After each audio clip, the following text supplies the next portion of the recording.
Okay, this will be really short, but um, I'm just going to read to you. This is all coming from book 2 of the 3-book biography of Papaji called Nothing Ever Happened.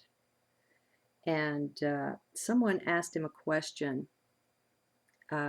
Is there a difference between the silent mind and the no mind?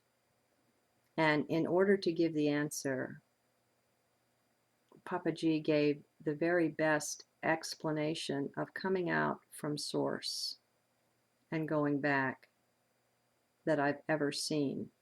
And it's very short. It's on just these 2 pages, a page and a half in front of me. So he said, silent mind means to keep quiet temporarily. It is simply a suppression of the objects in the mind, and it can happen many times, but it will not last. Still mind is also temporary.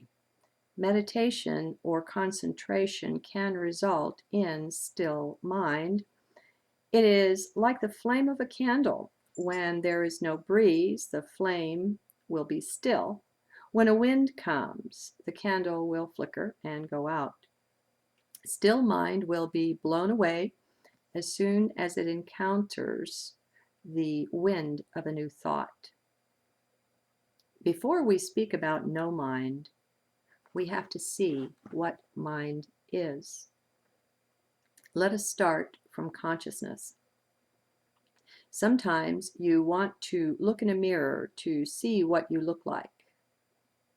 In the same way, consciousness sometimes wants to look at itself to see who it is, what it is. A wave will arise in consciousness. It will ask itself, what am I? Who am I? This wave that arises in consciousness imagines itself to be separate from the ocean, and this wave becomes I, the individual self. Once it has become separate, this I degenerates further and starts to create. First, there will be space, the vast frontierless emptiness of infinite space. And along with space, time will be created, because wherever there is space, there must be time. This time becomes past, present, and future, and from these 3 attachments arise. All creation arises within past, present, and the future. This is called samsara. Samsara means time. Samsara is endless past, present, and future. Anything which is born in time, which stays in time, will be finished in time. And all this is mind. The I arose and created space, then time, then samsara. This I has now become mind, and this mind is I. Then at some point, an intense desire for freedom will arise. The desire will arise from consciousness itself. Originally, there was a descent from consciousness, from the I to space, to time, to samsara. Now there will be an ascent.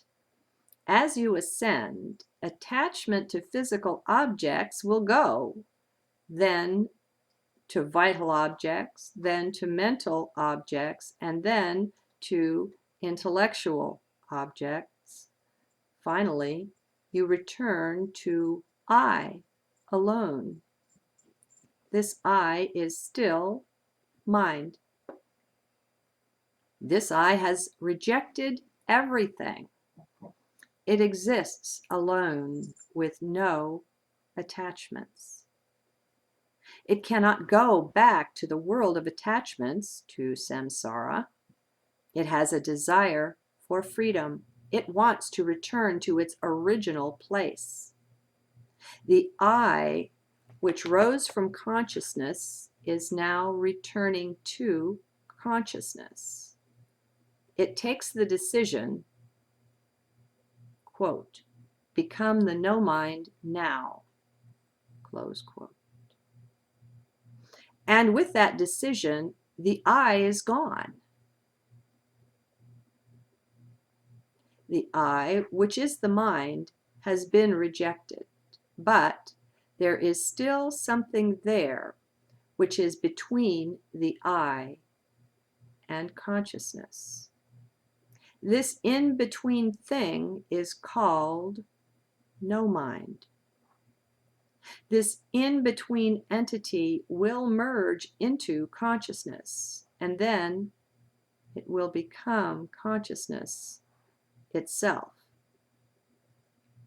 When you go from mind back to consciousness, you go through this stage of no mind. In that state, there will be the feeling, the recollection, now I have no mind. Gradually, slowly, this no mind will merge back into the beyond. But how it happens, I do not know. And that was from pages 278 and 279. I can't add a thing to it.